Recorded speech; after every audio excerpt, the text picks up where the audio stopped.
اپنا معتمد کوئی ہو اسے قاصد بنا کر بھیجوں اور کہوں کہ آ جائیے آپ تشریف لائی، یہ عزت کا اعلیٰ درجہ ہوتا ہے۔ اور اس سے بھی اعلیٰ درجہ یہ ہوتا ہے کہ چل کر نہ ہو، میں سواری بھی میں ہی بھیجتا ہوں۔ یہ محبت کا اعلیٰ درجہ ہوتا ہے۔ رب تبارک و تعالیٰ معراج کی رات جب اپنے محبوب کو بلایا، ویسے تو قرآن کی آیتیں ڈائریکٹ اتر رہی تھی، اللہ تبارک و تعالیٰ وہی فرما دیتا محبوب آ جاؤ میرے پاس، نہیں، عظمت اور محبت کا تقاضا یہ تھا، کائنات میں فرشتوں میں سب سے اعلیٰ جو ملائکہ اعلیٰ میں فرشتہ ہے وہ سید الملائکہ جبرائیل امین کو بھیجا گیا، جبرائیل امین کو بھیجا گیا، اور ساتھ میں براق سواری کو بھی بھیجا گیا۔ محبوب میرا جبرائیل کے اٹھانے کے بعد براق پر سواری کرتے ہوئے آئے، ورنہ میرے آقا صلی اللہ علیہ وسلم کو براق کی بھی ضرورت نہیں تھی، براق سواری کی بھی ضرورت نہیں تھی، کیونکہ براق ایک سواری ہے۔ آخر میں آپ معراج کے واقعے میں سنیں گے، براق سواری بھی ایک جگہ جا کر کے رک گئی، اس کی لمٹ ختم ہو گئی، اس کے بعد کون چلا؟ سدرا سے بھی آگے کون گیا؟ جبرائیل امین سے پوچھو، وہاں سے بھی آگے کون گیا؟ ضرورت نہیں تھی، لیکن یہ عظمت ہے، یہ عزت ہے۔ حضور پاک صلی اللہ تعالیٰ علیہ وسلم سے اللہ تبارک و تعالیٰ جو محبت فرماتا ہے اس محبت کا تقاضا ہے۔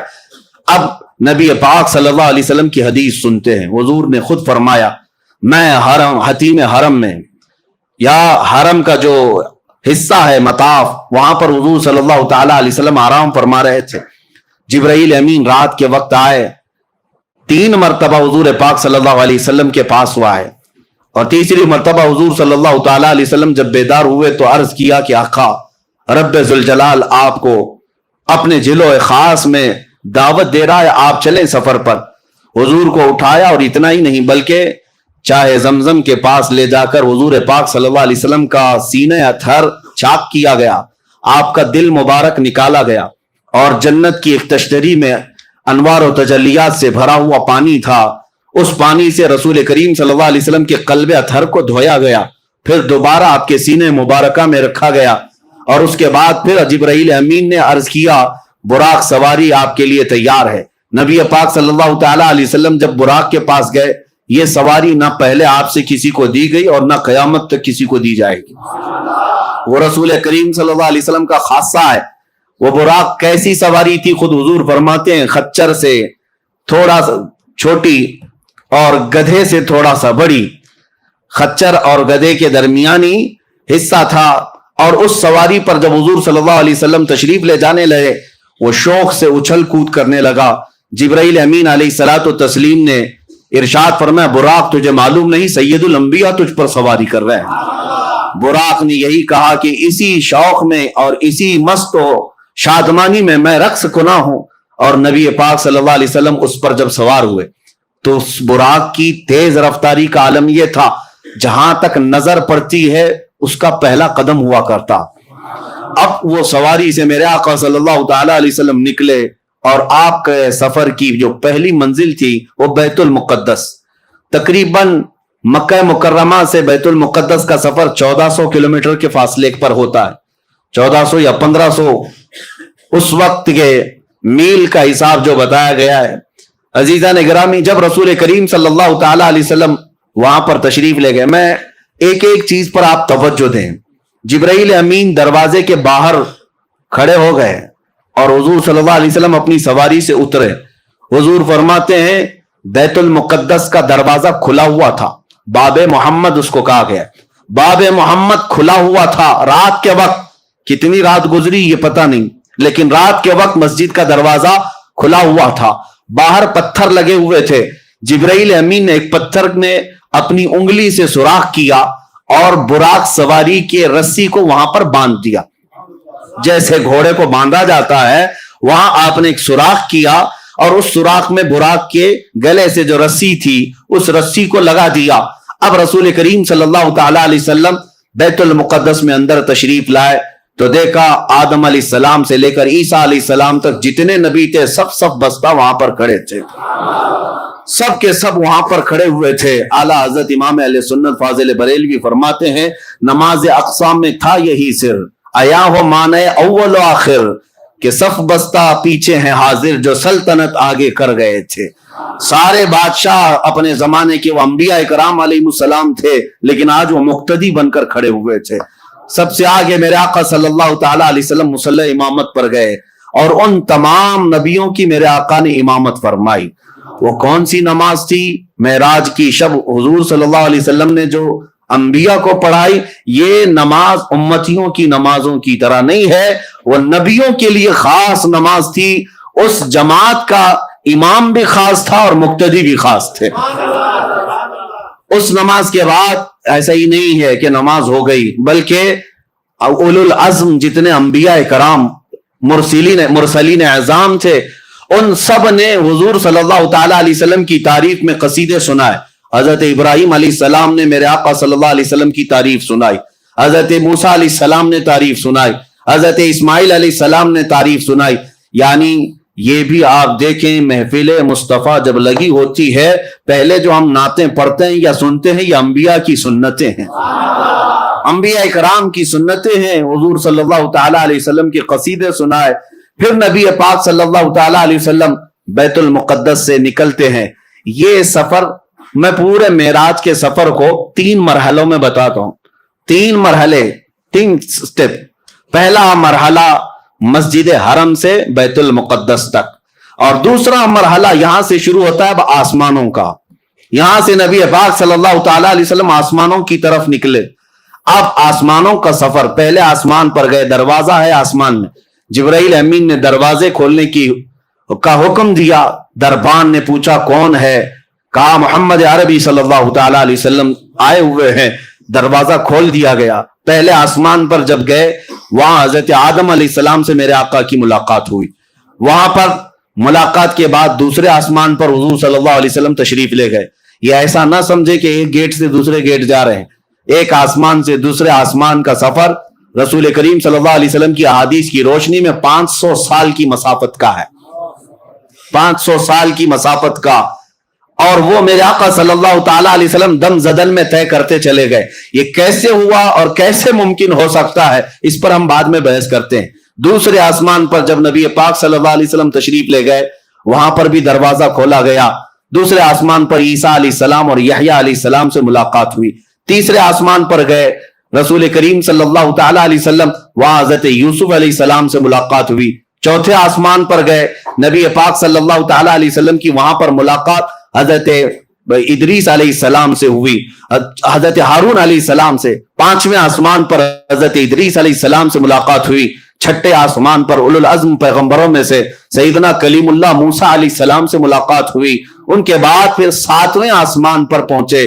ہر آسمان کی شکل الگ، ہر آسمان کی حیت الگ، ہر آسمان کے دروازے الگ، ہر آسمان میں فرشتے بھی الگ. 7ویں آسمان پر جب گئے، نبی پاک صلی اللہ علیہ وسلم نے دیکھا ابو الانبیاء حضرت ابراہیم علیہ السلام وہاں پر تھے. ان سے ملاقات ہوئی. نبی پاک صلی اللہ تعالی علیہ وسلم نے سب سے ملاقاتیں کی، سب سے بات چیت بھی فرمائی. اور اس کے بعد سدرۃ المنتہا پہنچے. سدرۃ المنتہا کیا ہے؟ ایک بیری کا درخت، ایک ایسا درخت جس کی لمبائی چوڑائی کو تم تصور میں بھی نہیں لا سکتے، تصور میں بھی نہیں لا سکتے. یہ پوری دنیا اس کے ایک پتے کے برابر بھی نہیں، پوری دنیا اس درخت کے پتے کے برابر نہیں. سدرۃ المنتہا وہ ایک جھاڑی ہے جس کے ارد گرد اللہ کے تمام فرشتے ہیں. سدرۃ المنتہا یہ جبرائیل امین علیہ الصلوۃ والتسلیم کا آخری مقام ہے. وہاں پہنچنے کے بعد اب جتنے فرشتے اللہ تعالیٰ کے ہیں سب ہجوم در ہجوم آنے لگے. اور یہ حدیث پاک میں ہے، سارے فرشتے آ کر اللہ رب العزت کی بارگاہ میں عرض کرنے لگے، اے مولا، آج تیرا محبوب تیرے قرب کے اور تیرے وصال کی لذتیں پانے کے لیے سفر معراج پر آیا ہے. اس سے بہتر موقع ہمیں نہیں ملے گا. ایک بار تیرے حبیب کے دیدار کا موقع عطا کیا جائے. اللہ رب العزت کی طرف سے ملائے اعلیٰ تمام فرشتوں کو اجازت دی گئی. حضور صلی اللہ تعالی علیہ وسلم ارشاد فرماتے ہیں، میں سدرۃ المنتہا کے پاس تھا، فرشتے ہجوم در ہجوم آتے اور زیارت کرتے، درود پڑھتے اور نکلتے چلے جاتے. وہ کیسا سما تھا، وہ کیسا نور کا وہ ماحول تھا کہ اس لمحے، یہ کتنے لمحے گزرا، کتنا زمانہ گزرا، ہم میں سے کوئی ادراک نہیں کر سکتا، تصور نہیں کر سکتا. سدرۃ المنتہا کے سفر کے بعد یہ دوسرا مرحلہ ختم ہوا، یہ سیکنڈ اسٹیپ، 3 اسٹیپ میں بتا رہا ہوں۔ تیسرا مرحلہ سدرۃ المنتہا کے بعد براق کو بھی چھوڑ دیا گیا، جبرائیل امین بھی وہاں رک گئے، اور حضور صلی اللہ علیہ وسلم نے ان سے کہا کہ چلو جبرائیل آگے، تو جبرائیل کہنے لگے لو دنوت انملتن، اگر میں ایک رائی کے دانے کے برابر بھی آگے بڑھ جاؤں تو اللہ کی تجلی سے میرے پر جل جائیں گے، اس سے زیادہ کی لمٹ نہیں ہے، اس سے آگے نہیں جا سکتا، آپ تشریف لے جائیں، آپ کا رب آپ کا حامی و ناصر ہے۔ نبی پاک صلی اللہ علیہ وسلم اس کے آگے کا جو سفر فرماتے ہیں، پھر بھی ابھی ایک سواری لائی گئی جس کو رفرف کہا گیا۔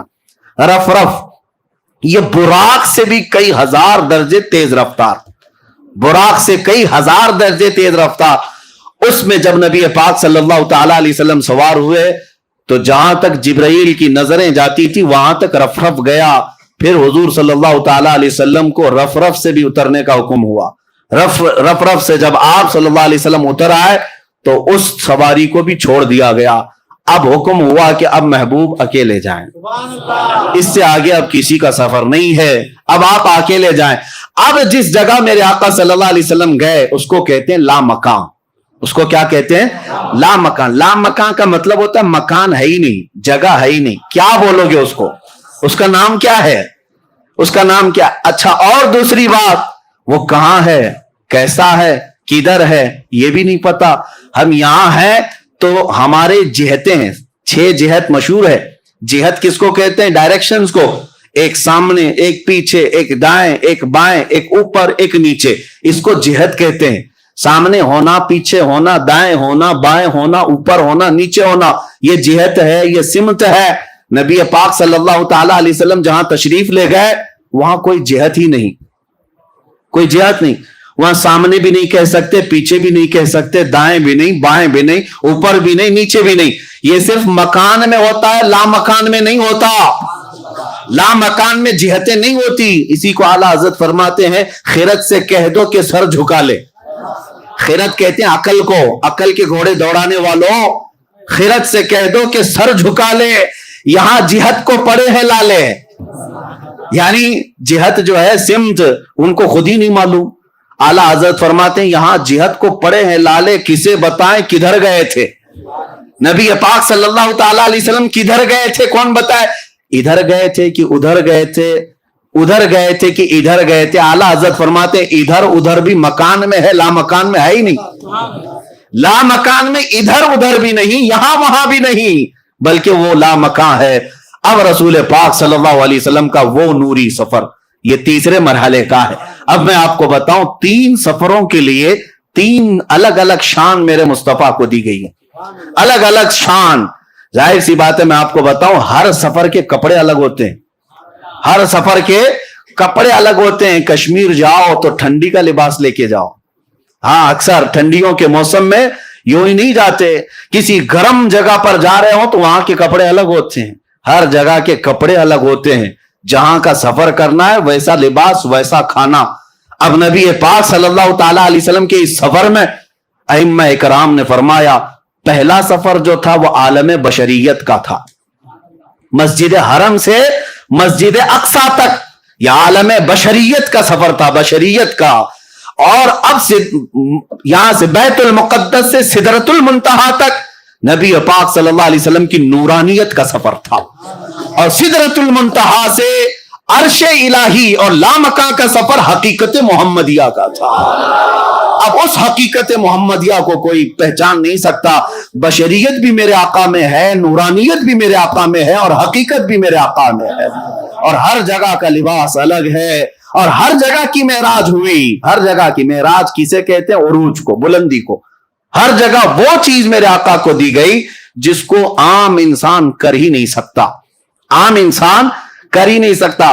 بشریت میں میرے آقا کو ایسا لے جایا گیا کہ مسجد حرم سے مسجد اقصی تک کا سفر کتنے چھوٹے لمحے میں کرایا گیا۔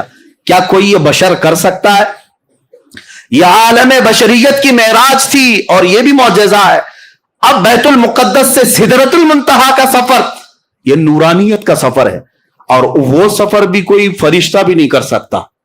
وہ نبی پاک صلی اللہ تعالی علیہ وسلم کو معراج دی گئی۔ اب سدرۃ المنتہا سے